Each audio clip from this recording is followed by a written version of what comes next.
Hermanos, ya estamos llegando, o bueno, mejor dicho, ya llegamos al último sermón de la serie de Jonás. Hoy vamos a estar viendo el capítulo 4 de Jonás.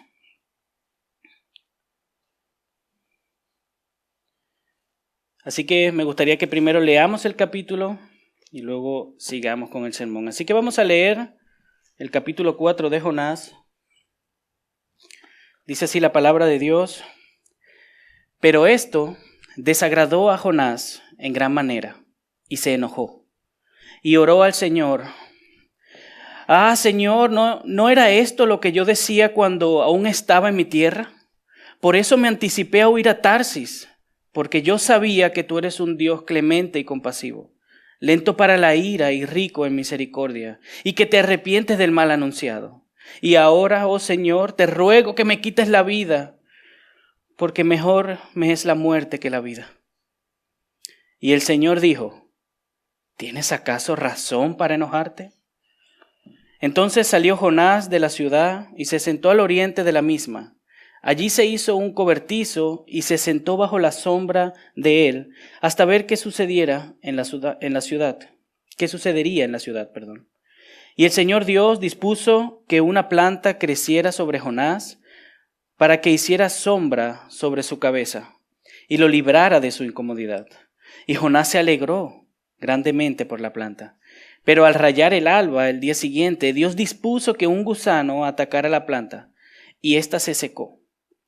Y sucedió que al salir el sol, Dios dispuso un sofocante viento del este, y el sol hirió la cabeza de Jonás. Así que él desfallecía y con toda su alma deseaba morir y decía: mejor me es la muerte que la vida. Entonces Dios le preguntó a Jonás: ¿Tienes acaso razón para enojarte por causa de la planta? Tengo mucha razón para enojarme, hasta la muerte, le respondió. Entonces el Señor le dijo: Tú te apiadaste de la planta por la que no trabajaste ni hiciste crecer, que nació en una noche y en una noche pereció. ¿Y no he de apiadarme yo de Nínive, la gran ciudad, en la que hay más de 120,000 personas que no saben distinguir entre su derecha y su izquierda, y también muchos animales? Amén. Hemos, como dije al principio, ¿verdad?, llegado al último capítulo de Jonás. Entonces mi intención, hermanos, como introducción es darle un pequeño repaso antes de pasar al capítulo 4. ¿Se acuerdan que el Señor en el capítulo 1 llama a Jonás? Dice el capítulo 1, el versículo 1, la palabra del Señor vino a Jonás, lo mandó a Nínive a predicar, ¿verdad?, que iba a haber destrucción. Pero Jonás huyó, hermanos. Huyó, se fue en contra de la voluntad del Señor y se puso en un barco y se durmió. El Señor le manda una tormenta como corrección, como un llamado de alerta, ¿verdad?, de que vuelva a hacer lo que el Señor le mandó. Y Jonás estaba ahí dormido, hermanos. ¿Se acuerdan cómo luego el capitán se acerca a Jonás, lo levanta, le dice que clame a su Dios, y al final Jonás es echado al mar? Pero el Señor todavía no había acabado con él. El Señor, después de un tiempo, como vimos, le envió un gran pez para salvarlo. Y en medio de ese gran pez, luego vemos la oración de Jonás en el capítulo 2, ¿verdad?, cómo él clamaba al Señor desde las profundidades. Y luego vemos, al final del capítulo 2, que el Señor le dio orden al pez y éste vomitó a Jonás en tierra firme. Y ahí sí Jonás obedeció al Señor, y el Señor por segunda vez le habla y le dice: levántate, ve a Nínive, la gran ciudad, y proclama en ella el mensaje que yo te diré. Y eso lo vimos el sermón pasado. Vimos el efecto de la predicación de Jonás en Nínive. Hubo arrepentimiento, hermanos, ¿verdad? Nos gozamos que el Señor usó esta advertencia de juicio para traer salvación a una nación pagana, una nación incrédula, una nación horrible. El Señor les dio gracia, les dio arrepentimiento y les dio fe. Lo vimos. Esto es lo que habíamos visto hasta ahora. Pero ahora, en este capítulo, hermanos, vemos nuevamente el corazón de Jonás. Vemos nuevamente lo que está pasando con Jonás. Ya el centro de la narrativa no es Nínive, es nuevamente Jonás. Y si hay algo que marcó la nación de Israel en el Antiguo Testamento, incluso en el Nuevo cuando llegó Jesús, es el orgullo de la nación de Israel. Algo que abordó Pablo también. en la carta de Romanos. El hecho de haber recibido el pacto, haber recibido la ley, haber recibido la palabra de Dios, los enorgulleció. Y en vez de haber tenido una humilde adoración a Dios, cayeron en pecado, hermanos. Se creyeron mejor que los demás. Y en vez de tener un celo por expandir el reino de Dios, quisieron quedarse con esa bendición para ellos solos. Eso los llevó a un orgullo egoísta, religioso. Pero no solamente el pueblo de Israel, hermanos, tiene ese problema o tuvo ese problema. En cierta manera, aunque nosotros hoy hemos sido nacidos de nuevo, nosotros hemos recibido al Señor por gracia, aunque hemos sido lavados con la sangre del Señor, todavía luchamos con orgullo, todavía luchamos con el egoísmo y todavía se puede ver el orgullo y el egoísmo en nuestras vidas. Nos cuesta alegrarnos de que Dios bendice a otras personas. Uno de los primeros impulsos que tenemos en nuestra condición caída es la envidia cuando Dios bendice a alguien. Es la amargura de que algo no pasa como nosotros queríamos que sucediera, en vez de gozarnos y de alabar a Dios por sus bondades. Lamentablemente Jonás se aferró nuevamente a su necedad. ¿Se acuerdan? Habíamos hablado que Jonás era un necio al intentar de huir de la presencia de Dios. Aquí vemos que Jonás se vuelve a aferrar a su necedad, en vez de descansar en la soberanía de Dios. Como hijos somos llamados a descansar en su soberanía y a gozarnos de lo que Dios está haciendo en nuestras vidas. Pero esto solamente lo logramos, hermanos, si tenemos presente quién es Dios y quiénes somos nosotros. El título del sermón del día de hoy es ¿tienes acaso razón para enojarte? Esa pregunta, hermanos, ténganla ahí presente, nos la vamos a estar haciendo durante el sermón. Y no lo vean como que Jonás está ahí, estamos jugando a Jonás. Somos nosotros, hermanos, a quien Dios se nos acerca hoy y nos dice, ¿tienes razón para enojarte conmigo? ¿Tienes razones para enojarte? Vamos a ver cómo Dios lidia con el pecado de Jonás y su inconformidad.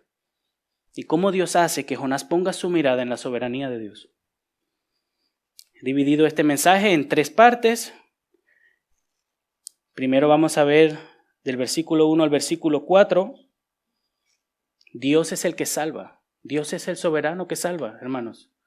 No nosotros. Y eso debe de traer gozo, no enojo. Del versículo 5 al 8 vamos a ver que Dios decide enseñar a Jonás. Dios no lo corrige, lo castiga o se enoja y quiere hacerle o afligirle ningún daño, sino que como un buen padre le enseña. Como cuando nuestros hijos no nos entienden y nosotros buscamos con amor de que nos entiendan.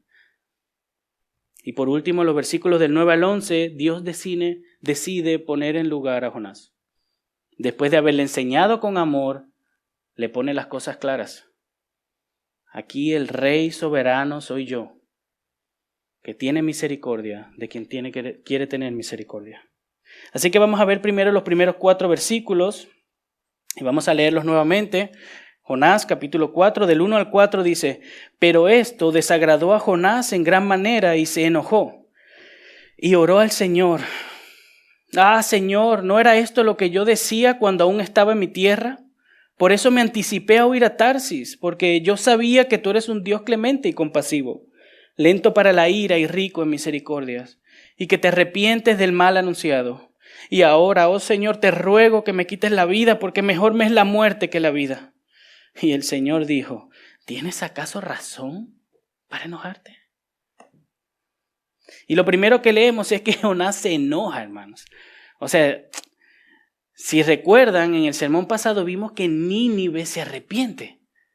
Recibe el llamado de alerta, recibe la palabra profética de Jonás, ¿verdad?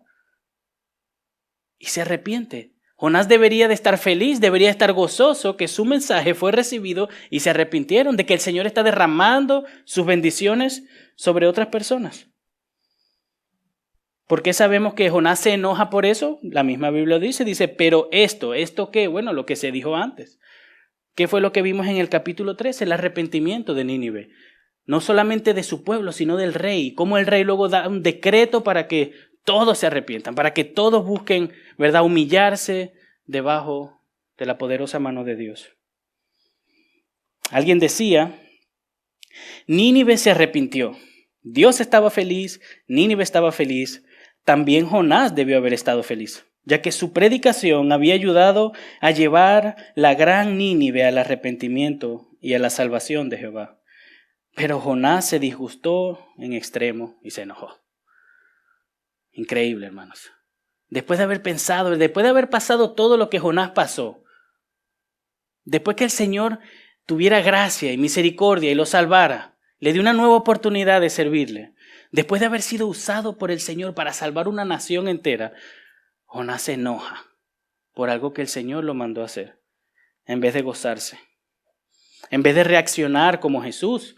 Por ejemplo, en Mateo capítulo 11, versículo 25, vemos que Jesús dice la palabra, en aquel tiempo Jesús dijo: Te alabo, Padre, Señor de los cielos y de la tierra, porque ocultaste estas cosas a sabios e inteligentes y las revelaste a los niños. El texto dice muchas cosas, pero al final dice: Señor, te alabo porque se los revelaste a estos niños. Así fue que el Señor Jesús abordó esto. Al escuchar la salvación de los gentiles, al escuchar la salvación de aquellos que por la sociedad eran vistos como quizás no dignos, el Señor alabó a Dios por eso. Jonás se enojó. En vez de Jonás alabar y sentirse gozoso por esa salvación inmerecida que Dios estaba regalando a un país indigno. Esto se parece más un poco a la respuesta que el hermano mayor le da en esa parábola que nosotros conocemos del hijo pródigo. En Lucas capítulo 15, versículo 28 leemos así: Entonces él se enojó y no quería entrar. Salió su padre y le rogaba que entrara. Pero él, el hermano mayor, le dijo al padre: Mira, por tantos años te he servido y nunca he desobedecido, nunca una orden tuya, y sin embargo, nunca me has dado un cabrito para regocijarme con mis amigos. Pero cuando vino este hijo tuyo, que ha consumido tus bienes con rameras, mataste para él el becerro engordado. Ahí está. En vez de gozarse que su hermano vino vivo, aunque es verdad que malgastó, pero en vez de gozarse y sentirse feliz, se enojó porque porque el Señor tuvo misericordia. De la misma manera Jonás, en vez de alegrarse que Dios derrame gracia y bendición sobre otro pueblo que tampoco merece sus bendiciones, se enojó. ¿Se acuerdan que habíamos hablado cómo el Antiguo Testamento de alguna manera apunta a Jesús? Bueno, esto es una de las maneras de cómo Jonás en contraste apunta a Jesús. Jesús no reaccionó así. Era todo lo contrario. Hay algunas cualidades que son imitables de Jonás y loables, ¿verdad? Que sacamos a relucir en su momento. Pero no, esto no. ¿Cómo vamos a enojarnos de que el Señor bendiga a alguien? ¿Qué es eso? En medio de su enojo, Jonás decide orar a Dios. Y no para pedirle perdón. Porque quizás uno se enoja porque es pecador, ¿verdad? Pero el Señor luego nos hace ver y vamos en oración y le pedimos perdón al Señor porque hemos respondido mal. Y más ante una bendición tan grande. Pero no, Jonás no oró para confesar su pecado, sino para juzgar a Dios. Para reclamarle a Dios, para ordenarle a Dios. Eso lo vemos en el versículo 2. Y oró al Señor: Señor, ¿no era esto lo que yo decía cuando aún estaba en mi tierra? Por eso me anticipé a huir a Tarsis, porque yo sabía que tú eres un Dios clemente y compasivo, lento para la ira y rico en misericordia, y que te arrepientes del mal anunciado. Esta es la razón, hermanos. Aquí Jonás nos da la razón, ya lo dijimos a lo largo del sermón. Él sabía a quién Dios él servía. Él sabía, conocía a Dios. Pero ahí en su corazón todavía estaba ese deseo, hermanos. Lamentablemente no lo mortificó bien. No buscó del Señor lo suficiente como para apaciguar ese pecado que estaba ahí y dejó que saliera a la luz. No quiso ser de bendición a Nínive. Al final fue, pero en su corazón todavía estaba ese orgullo religioso, egoísta, de que el Señor es mío, el Señor es nuestro y no de los demás. ¿Cómo puede Dios bendecir a esta gente pagana? Si yo hago esto, guardo la ley, me he circuncidado y ellos no. ¿Cómo puede Dios? Algunas de las razones que los comentaristas dan de por qué Jonás se enojó ante esta bendición es porque Nínive era una nación horrible. Cuando cuando tomaba a personas o países, naciones, como esclavos, los castigaba, le hacían daño. Eran horrendas las cosas que Nínive hacía en ese tiempo. Pero también una de las razones es porque eran los enemigos de Israel. Y quizás algunos comentan que quizás también Jonás sabía de algunas profecías de Oseas, por ejemplo, de que Asiria iba a invadir, que el Señor iba a usar a Asiria en su momento para castigar a su propio pueblo. Pero también el simple hecho de que eran gentiles era suficiente para que Jonás los odiara de manera religiosa, porque pensaba que era mejor que ellos. Hay varias razones, pero esto no era ningún motivo para enojarse con Dios, y menos para reclamarle algo a Dios. A un Dios que lo había perdonado, lo había vuelto a llamar y lo había salvado. No era ningún motivo para enojarse con Dios.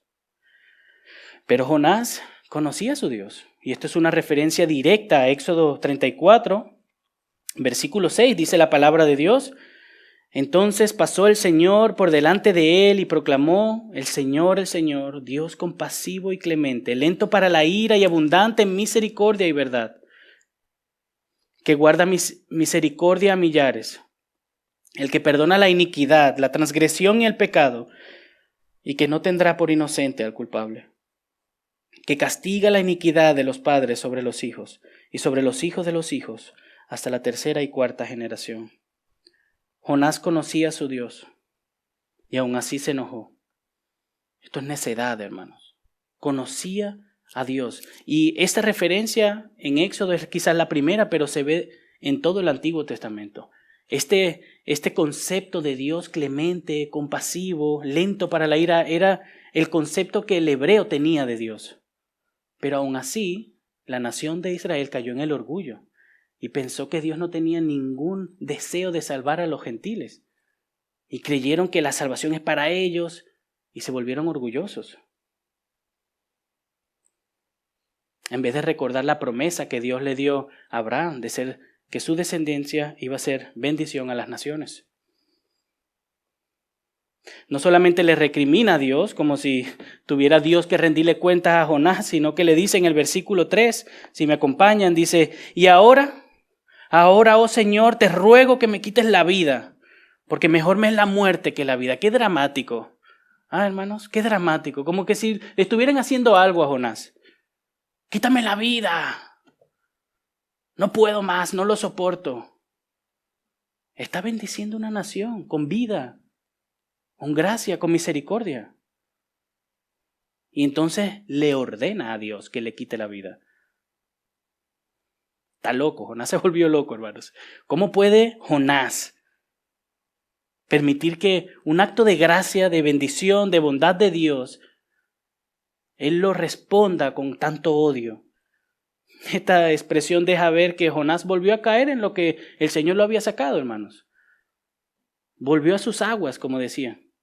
En Jonás capítulo 1, versículo 12 lo vemos, y ¿se acuerdan cuando los marineros le dijeron: ¿qué hacemos? ¿Qué hacemos? A ver. Entonces Jonás les respondió: tómenme y láncenme al mar, y el mar se calmará alrededor de ustedes. Pues yo sé que por mi causa ha venido esta gran tempestad sobre ustedes. Lo vimos, Jonás estaba dispuesto a morir con tal de no ir a Nínive. Y ahora está dispuesto de morir con tal de no ver la salvación, el arrepentimiento y la bendición que el Señor tenía preparado para Nínive. Jonás está loco. Su orgullo. Esto es lo que hace el orgullo en las personas, hermanos, en los hijos de Dios. Jonás era un profeta. Lo dejamos bien claro durante algunos sermones. El Señor lo llamó, lo salvó. Luego lo salvó también de manera física, de ahogarse. Pero en su orgullo osa demandar a Dios. Esto es cuando el orgullo empieza a cambiar nuestra percepción de la realidad. Empezó a sentir envidia quizás. Qué pecador, ¿verdad, hermanos? Si nosotros pensamos un poco en este momento, nos imaginamos a Jonás ahí delante de nosotros, empezaríamos a juzgarlo. ¿Cómo puede este? Que el Señor lo perdonó. Pensar así. Pero no nos adelantemos mucho, mis queridos hermanos, porque esta actitud también la hemos tenido nosotros. Quizás no con la salvación de Nínive, porque no estábamos ahí, pero quizás con otras bendiciones. Quizás en otras situaciones nos hemos enojado con Dios. Así que hemos estado en la misma posición que Jonás. Quizás ustedes piensan, no, lo que pasa es que Jonás se volvió loco, yo tenía mis razones. Y el Señor sabe por qué yo me enojé. El Señor sabe. No, hermanos. No somos mejores que Jonás. ¿O no le has reclamado a Dios por algo que te ha pasado, que en tu percepción ha sido injusto? ¿No le has reclamado a Dios porque algo ha pasado que tú no te esperabas y el Señor decidió que fuese así? ¿No le has reclamado nunca a Dios nada de todo lo que Él te da o de todo lo que Él no te da y tú todavía sigues clamando? ¿No le has reclamado a Dios? Si no le has reclamado a Dios, hermano, eres perfecto.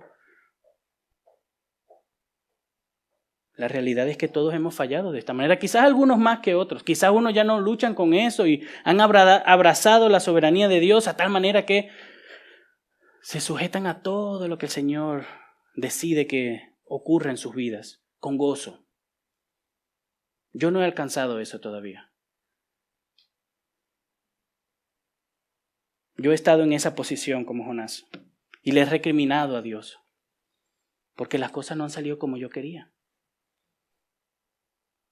Y he tenido que pedirle perdón al Señor porque pensamos que somos más buenos que Dios, pensamos que somos más inteligentes que Dios, pensamos que nos la sabemos mejor y le reclamamos a Dios. ¿Cómo es capaz? ¿A ti se te ocurre de que yo tenga que sufrir si yo soy un hijo de Dios? Hemos estado en la misma, hermanos. A veces por quizás una injusticia, a veces porque sufrimos, a veces porque Dios bendice los esfuerzos de otra persona. O Dios salva a alguien que nosotros no queríamos que el Señor salvara. Que es lo que estaba pasando con Jonás, ¿verdad? Para no irnos tanto de la aplicación. El Señor salvó a Nínive y Jonás no quería. Quizás tú has pasado por ahí. ¿Cómo es que el Señor puede salvar a esta persona y todavía no ha salvado a mi hijo? Todavía no ha salvado y no ha tenido misericordia de mis padres. ¿Cómo es posible, Señor? No somos mejores que Jonás. Necesitamos la misma medicina que Jonás. Estamos igualmente necesitados que Jonás. Necesitamos a nuestro Señor Jesucristo. Necesitamos, hermanos, recordarnos que Dios es soberano. Que Dios es soberano en la salvación, que Dios es soberano en nuestras vidas, que Dios es soberano en todo su universo. Eso es lo que Jonás necesitaba, eso es lo que nosotros necesitamos hoy. A veces nos creemos los reyes de nuestras vidas y cuando algo pasa que no teníamos planeado, nos molestamos. ¿Sí o no? Dios es el soberano. Veamos juntos Romanos 9, capítulo 9, versículo 14, dice Pablo al tratar esto de la injusticia, la salvación, la elección, dice Pablo, ¿qué diremos entonces? ¿Que hay injusticia en Dios? De ningún modo. Porque él dice a Moisés, tendré misericordia del que yo tenga misericordia y tendré compasión del que yo tenga compasión. Así que no depende del que quiere ni del que corre, sino de que Dios que tiene misericordia. Porque la Escritura dice a Faraón, para esto mismo te he levantado, para demostrar mi poder en ti y para que mi nombre sea proclamado por toda la tierra. Así que Dios tiene misericordia del que quiere y al que quiere endurece. Este versículo es bien claro y esto es una cita del Antiguo Testamento. Jonás seguramente conocía esta cita. El pueblo de Israel seguramente conocía esto. Ellos se aprendían la ley de memoria, pero aún así había un celo religioso, orgulloso, pecaminoso, de no querer compartir las bendiciones del Señor. Dios no es solamente soberano en la salvación, Dios también es soberano en todas las áreas de nuestra vida. Y es recordando esta verdad, hermanos, que podemos sentir gozo y descanso en medio de situaciones difíciles. Jonás tenía que haber recordado que Dios es soberano en la salvación. ¿Por qué enojarme si el Señor decidió salvarlos? ¿Quién soy yo para juzgar a Dios? ¿Quién soy yo para tomar a Dios y decir que yo soy más bueno que Él? Dios es soberano en la salvación, Dios es soberano en nuestras vidas. Y es justamente esa verdad, hermanos, que nosotros necesitamos para descansar y gozarnos en medio de las dificultades, en medio de esas situaciones donde ocurren cosas que nosotros no pensábamos que iban a ocurrir, que ocurren cosas que no queríamos que ocurrieran. Eso nos molesta. A veces queremos tener el control de todas las cosas, pero descansar en la verdad de que Dios es soberano nos ayuda, hermanos, a recibir cualquier cosa e incluso gozarnos. Eso es lo que le faltaba a Jonás. recordar que Dios es soberano. Pero Dios, hermanos, Dios no lo dejó ahí, Dios no lo castigó, Dios no lo echó afuera, Dios no lo regañó.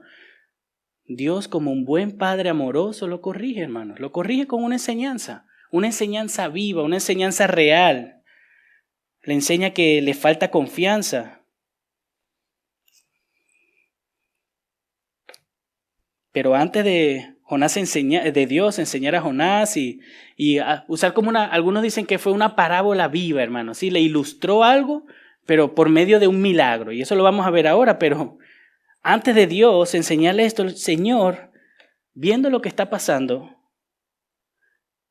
le dice en el versículo 4, y el Señor dijo, ¿tienes acaso razón para enojarte, Jonás? O sea, ¿es en serio? ¿Es en serio lo que estás diciendo? ¿Es en serio lo que estás haciendo? ¿De verdad te molesta que hayas bendecido a una nación que no es digna de mi amor?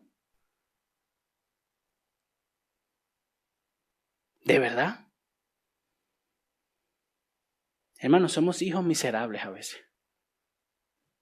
Recuerden, no estamos hablando mal de Jonás. Somos nosotros, hermanos.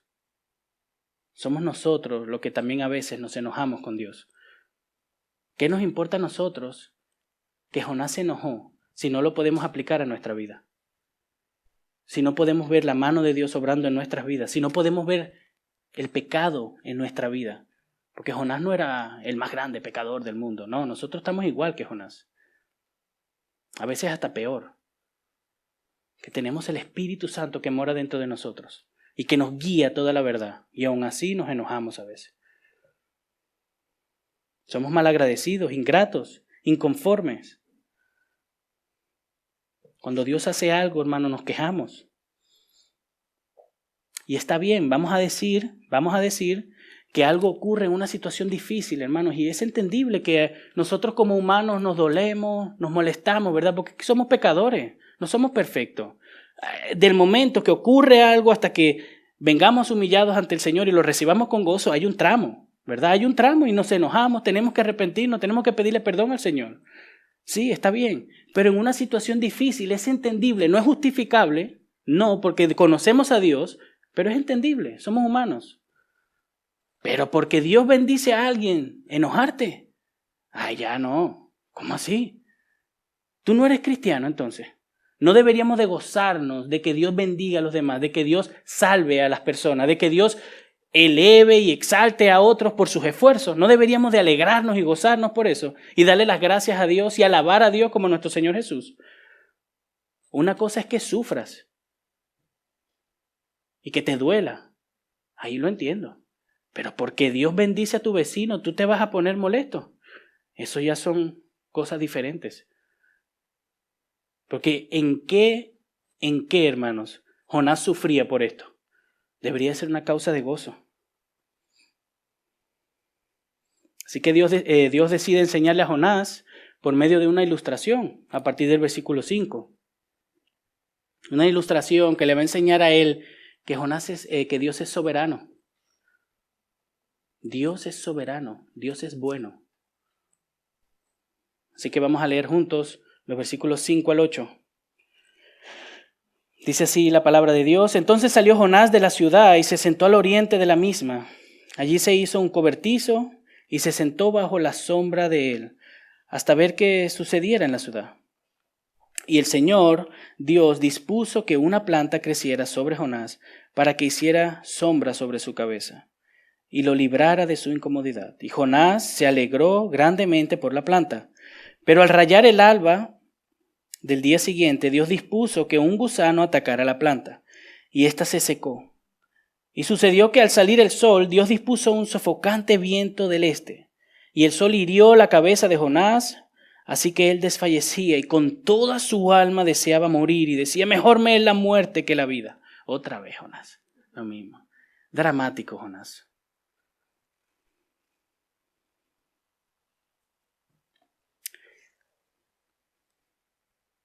En todo el libro, hermanos, y espero, ¿verdad? Que lo haya podido lograr, ¿sí? que hayamos podido ver en estos sermones que Dios es soberano, porque ese es uno de los temas centrales de este libro, la soberanía de Dios. El deseo de Dios también alcanzar a las naciones, sí, pero también la soberanía de Dios en la salvación, la soberanía de Dios en todas las cosas. Y eso lo vemos en toda la carta, no solamente aquí lo vemos ya en 3 versículos, pero en toda la carta lo podemos ver. Jonás capítulo 1, versículo 4 dice, pero el Señor desató sobre el mar un fuerte viento. Fue el Señor que envió el mar. Más adelante en Jonás capítulo 1, versículo 17 dice, y el Señor dispuso un gran pez. El pez no pasaba por ahí y por suerte, ¿verdad? O el karma, o lo que sea que algunos piensen que exista. No, Dios dispuso al gran pez en el momento exacto, oportuno, perfecto. Dios lo envió. ¿Cómo? De manera sobrenatural. Pero fue Dios quien lo envió, porque Dios controla la historia, Dios controla todas las cosas en este mundo. En Jonás capítulo 2, versículo 10 también vemos, entonces el Señor dio orden al pez y éste vomitó a Jonás en tierra firme. No es que el pez se cansó y ya Jonás le estaba sabiendo mal y lo vomitó y justo cayó en tierra. No, Dios dispuso cuándo tenía que ocurrir. Dios controla la historia, hermanos, no nosotros. Si tuviéramos la soberanía de Dios más presente, viviéramos más gozosos. No estoy diciendo que no vamos a sufrir, que no nos va a doler, que no, hermanos, no. Somos humanos. Pero viviéramos más gozosos. Estaríamos más descansados, relajados, por decirlo de una manera. El hecho de saber que Dios controla cada una de todas las situaciones de nuestra vida y que Él las orquesta y que todo obra para mi bien, debería de hacernos descansar en su mano, en su bondad, en su amor. No de andar afanados, molestos, ingratos. No, hermanos, si Dios es soberano, si Él es la fuente de todo bien y también controla todo mal, tenemos esperanza. Es la soberanía de Dios, hermanos, lo que nos hace vivir más gozosos. Pensar de que Dios tiene el control de toda nuestra vida debe crear en nosotros un corazón que le alabe, aun en medio de la dificultad. Pero Dios, hermanos, no solamente le dejó ver su soberanía. Eso es algo como que quedó ahí plasmado porque Dios es soberano. Lo que le quería enseñar Dios a Jonás es ponerlo en su lugar. Es usar esta ilustración, es haber dispuesto, ¿verdad?, que una planta creciera y luego dispuso que el gusano se la comiera. Él usó toda esta vivencia de Jonás para enseñarle algo, para dejarle algo claro a Jonás, algo que no había entendido. Porque Jonás se enojó, oró y se fue. Y como que lo dejó ahí. Pero Dios, como un buen padre, tuvo paciencia, le enseñó, ¿verdad? Lo guardó en medio del sol, en medio de la tempestad, pero luego lo quitó esa bendición. Dios decidió hacer eso para enseñarle, para transmitirle una enseñanza de que Él está en toda su libertad de tener misericordia de quien Él quiere tener misericordia. Y nosotros no somos quienes para juzgar a Dios. Y esta enseñanza Dios la contrasta con la misericordia egoísta de Jonás. Eso lo vemos en el versículo 9 al 11, dice la palabra de Dios. Entonces Dios le preguntó a Jonás, nuevamente, hermanos, ¿tienes acaso razón para enojarte por causa de la planta? La misma pregunta, solo que apuntando a lo que le había hecho vivir. ¿Tienes acaso razón para enojarte a causa de la planta? Tengo mucha razón para enojarme, hasta la muerte, le respondió. Versículo 10. Entonces el Señor le dijo, ¿tú te apiadaste de la planta por la que no trabajaste ni hiciste crecer, que nació en una noche y en una noche pereció? ¿Y no he de apiadarme yo de Nínive, la gran ciudad, en la que hay más de 120,000 personas que no saben distinguir entre su derecha y su izquierda, y también muchos animales? O sea, ¿tú tienes razones para enojarte, Jonás? ¿Ah? ¿Que tienes misericordia por esta planta? Una misericordia orgullosa, una misericordia egoísta, que solamente a él le dolió fue porque ya no tenía sombra. Si esa planta no le hubiese dado sombra, no le hubiese importado esa planta. Entonces tú te apiadas de esa planta que no hiciste nada para que esa planta estuviera ahí, que duró un día. Entonces, ¿cómo yo no me voy a apiadar de Nínive, personas creadas a imagen de Dios. Algunos comentaristas dicen que estas 120,000 personas eran los niños y que los niños eran una quinta parte de la nación, así que en total unos 600,000, miles y miles de personas, hermanos, que estaban ahí, que el Señor salvó por gracia. ¿Cómo tú me vas a venir a mí a juzgar y a sentirte dramático por una planta y yo no me puedo apiadar de mi creación? Este era el momento para humillarse. Este era el momento para que Jonás dijera, ups, metí la pata. Y bueno, no sabemos la reacción de Jonás, ¿verdad? Ahí acaba con la palabra de Dios. Dios empieza, Dios terminó. Esperemos en el Señor que Jonás se humilló, recapacitó, ¿verdad? Lo que sabemos es que Dios usó esta historia de manera soberana nuevamente para transmitirles un mensaje al pueblo de Israel, que Dios es soberano y que Dios desea salvar también a los gentiles, no solamente al pueblo de Israel. Y yo creo que algunos de nosotros, aquellos que somos padres, aquellos que hemos tenido quizás contacto con niños, podemos quizás imaginarnos, ¿verdad? El hecho de que a veces le queremos comprar un helado a nuestros hijos, entonces vamos ahí animados con el helado de chocolate y tu hijo se pone a llorar. No, yo quería el de vainilla. Yo sí, perdón, pero mira que hay uno de chocolate. No, el de vainilla, y se pone molesto, empieza a bataquear, a renchinchar. Pero te traje uno de chocolate. Intentamos explicarle, ¿verdad? Para que no se moleste, para que esté agradecido de que le estamos comprando un helado que tampoco se lo merece por lo que está haciendo, pero aún así se enoja y se molesta. Jonás está actuando como un niño necio, no valorando la gracia de Dios. También quizás otra imagen para poder un poco imaginarnos esta situación cuando les regalamos un regalo a un amigo de nuestros hijos. Les ha pasado quizás en un cumpleaños, les regalamos un carrito a uno de sus amigos y justamente ese carrito lo quería él. Y empiezan a llorar, a molestarse, a patalear. Y dices tú, pero le estoy regalando un carrito a su amigo. Debería de alegrarse, ¿verdad? Pues no, se enoja. Se enoja porque no lo recibió él, lo está recibiendo el otro. Y son situaciones quizás cotidianas, pero nos ayudan a ver el punto, hermanos. Que hay necedad, hay orgullo, hay malicia en nosotros no gozarnos de que Dios bendice a los demás. Y de que Dios a veces nos bendice a nosotros, pero de otras maneras. No todo ocurre como nosotros queremos que ocurra. Nosotros no somos Dios. Gracias a Dios no somos Dios. Dios tiene el control. Dios sabe mejor qué es lo mejor para nosotros, no nosotros.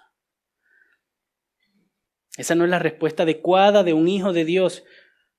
Y menos desear la muerte, hermano. Imagínese que mi hijo, papi, mátame. No me regalaste el carrito. Poco dramático, ¿verdad? Lo mismo, imagínense a Jonás.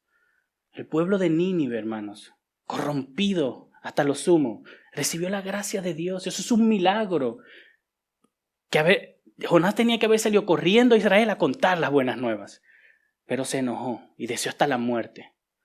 Esa no era la respuesta. Esa no es la respuesta nuestra ante situaciones que Dios orquesta en nuestras vidas. Esa no es la respuesta nuestra ante la bendición de Dios hacia otra persona que nosotros quizás, ¿verdad?, no nos hubiese gustado. ¿Y por qué?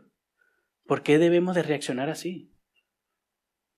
Deberíamos de gozarnos en que Dios también derrama su gracia en otras personas. Así que esto Dios se lo dejó bien claro. Dios le dejó bien claro por medio de esta ilustración. Tú no hiciste nada por esa planta y te molestas. Alguien decía, la manera como Jehová condujo esta situación fue así. Ahora, Jonás, miremos tu amargo disgusto. Estás disgustado sin razón por causa de esta humilde calabacera que se ha marchitado. ¿Estás verdaderamente interesado en ella? Así como un jardinero que la ha plantado, la ha cultivado tiernamente y la ha visto crecer. No. Jonás, tu interés por la cabecera es por causa de tu egoísmo y no por amor. Tú quisiste la sombra y la comodidad que ella te daba. Ahora que no puedes seguir dando eso, tú estás lleno de autocompasión, indignación, santurrona. Ahí está. No era por amor a la planta. No. Era por su egoísmo. Sigue la cita. Si tú te sientes tan mal por la calabacera, ¿cómo esperarías que se sienta el jardinero, que con amor la cuidó y la hizo crecer, solo para verla marchitarse y morir? Recuerda, Jonás, yo soy Dios, el jardinero que hizo crecer esa calabacera de la noche a la mañana, y tengo aún mayores sentimientos de compasión hacia Nínive que los que tú tienes hacia la cabecera. Jonás, yo también hice a toda esta gente, todos estos ganados, yo los cuidé, yo los amo. ¿No piensas que yo debería estar interesado en esa gran ciudad?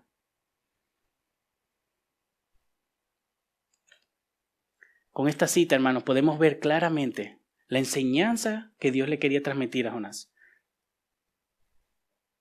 Él creó, Él cuidó, Él protegió a esa nación. Dios tiene sus manos en todo el mundo, hermano, no solamente en la iglesia, no solamente en tu vida, en la vida de todos. Todos dependemos de la mano soberana de Dios. Todos estamos en sus manos. Lamentablemente Jonás no había vencido esa lucha, hermanos, contra su orgullo religioso. Esperemos, ¿verdad?, que lo logró y se arrepintió. Pero se le olvidó, hermanos, poner sus ojos en la soberanía de Dios. Se le olvidó recordar que Dios es el que salva. Eso que él afirmó, ¿se acuerdan? En Jonás capítulo 2, versículo 9, la salvación es del Señor, se le olvidó. Por eso respondió tan mal ante esta situación que tendría que haberle traído gozo a su vida. Pero Dios, que es rico en misericordia, mis queridos hermanos, como un buen padre enseña a su hijo, le enseñó que estaba mal. Así como nosotros corregimos a nuestros hijos para que entiendan. De la misma manera, Dios obró en la vida de Jonás. Entonces, mi querido hermano, ¿qué pasa contigo? Es fácil ver a Jonás y culparlo. Es fácil señalar a Jonás y decir, pero qué loco, qué ingrato. ¿Cómo puede decir que es un hijo de Dios? ¿Cómo puede enojarse por la bendición, verdad? Es fácil juzgar a Jonás. Y aquí tengo algunas aplicaciones, de lo general a lo más particular. Como iglesia, quizás nos molesta, hermanos, quizás hay aquí un poquito de pecado en nuestros corazones y nos molesta que Dios esté usando otras iglesias. ¿Por qué no nos usa a nosotros? ¿Por qué Dios bendice a otras iglesias y no nos bendice a nosotros? ¿Por qué las iglesias son tan grandes y nosotros somos pequeños? ¿Qué es lo que está pasando? Ese es el mismo corazón de Jonás que está ahí adentro. No somos diferentes a Jonás si pensamos así, de esa manera. Deberíamos estar gozosos que Dios esté usando otras iglesias y que le esté dando crecimiento y que esté bendiciendo a las naciones por medio de las otras iglesias. No empezar a compararnos y menos a enojarnos de que Dios esté derramando su gracia en otras iglesias. Pero quizás estás molesto porque Dios está bendiciendo a tu hermano o a tu hermana. Somos una iglesia pequeña y le doy las gracias al Señor que nos amamos, nos cuidamos, nos protegemos. Pero quizás has visto con recelo cómo Dios usa a alguien, cómo Dios bendice a otro, en vez de gozarte en la gracia de Dios, en la vida de esa persona, en la vida de ese hermano. No somos diferentes a Jonás. Quizás no nos hemos parado para darnos cuenta de que si estamos mal, de que hemos estado reaccionando mal. Y esto es un buen momento para que nos examinemos. A la luz de la palabra, ¿me estoy gozando en que Dios bendice a otras iglesias? ¿Me estoy gozando en que Dios bendice a otros hermanos? ¿O me envidia y me amarga? ¿Por qué Dios no me usa a mí? ¿Por qué Dios no hace esto conmigo? ¿Por qué Dios no me da esto y por qué sí se lo da al otro? Puede pasar lo mismo también con los inconversos, hermanos. Quizás te molesta que Dios bendiga a tu compañero de trabajo, que el esfuerzo que le está dando, ¿verdad?, se le celebre en el trabajo y tú te estás matando y nadie te vea. Puede ser que sea eso. Vamos a decir que el Señor en su gracia, en su bondad, en su misericordia, ¿verdad?, no estamos en las primeras dos. Gloria a Dios. Pero quizás es alguien fuera de la iglesia que está siendo bendecido y tú crees que es injusto. ¿Por qué él y no yo? Estamos igual que Jonás. Estamos igual que Jonás. No somos mejores que Jonás. Debemos de gozarnos de que Dios decida derramar su gracia en cualquier persona. La envidia, el orgullo, no es la respuesta correcta. Pero solamente, hermanos, podremos echar mano de estas verdades. Solamente podemos reaccionar, hermanos, si el Señor nos ha salvado, si el Señor ha hecho la obra en nosotros, si el Señor mora dentro de nosotros, si el Señor nos ha amado, le podemos amar. Y si le podemos amar es porque nos ha amado, porque nos ha dado vida. Y si nos ha dado vida, podemos ver esto y reaccionar. Reconocer nuestro pecado, confesar nuestro pecado. Podemos hacerlo. Somos hijos de Dios. Humillémonos delante del Señor. No nos creamos santurrones, orgullosos religiosos mejores que los demás, y reclamemos todas las bendiciones solamente para nosotros. No caigamos en ese pecado de Jonás. Tenemos todas las bendiciones dadas en Cristo. Somos coherederos con Cristo y esto debería de llevarnos a ser más humildes, no enorgullecernos. Pero estas cosas, hermanos, aplicar esto a nuestra vida, recordar, reconocer y aceptar que esto es verdad, solamente con la ayuda de Dios podemos. Y poniendo nuestra mirada firme en la soberanía de Dios. Solamente descansando en la soberanía de Dios, hermanos. Úsenlo, aplíquenlo. Yo he estado en los dos lados y sé que ustedes también. A veces se nos olvida, a veces nos acordamos. Pero si tenemos presente que Dios es soberano en nuestras vidas y en la salvación, vamos a descansar, vamos a tener más gozo. La vida no es como nosotros querramos que sea, hermanos. Yo creo que ustedes saben. A nadie de nosotros aquí le ha salido todo como lo hemos planeado, a nadie, porque no somos Dios. Y si nos ha salido por un largo tiempo, gloria a Dios, pero llega el día donde no sale como lo planeaste. Y eso puede frustrarnos si no descansamos en la soberanía de Dios. Esto es lo que necesitaba Job, esto es lo que necesitamos nosotros. Así que ya para terminar, me gustaría recordar nuevamente el versículo 4, las palabras del Señor que dice, ¿tienes acaso razón para enojarte? Hazte esa pregunta, mi querido hermano, durante esta semana. Tú conoces tus luchas, tú conoces tus sufrimientos, tú conoces las situaciones por las cuales tú estás pasando. ¿Tienes razón para enojarte con Dios? Vamos a orar, hermanos.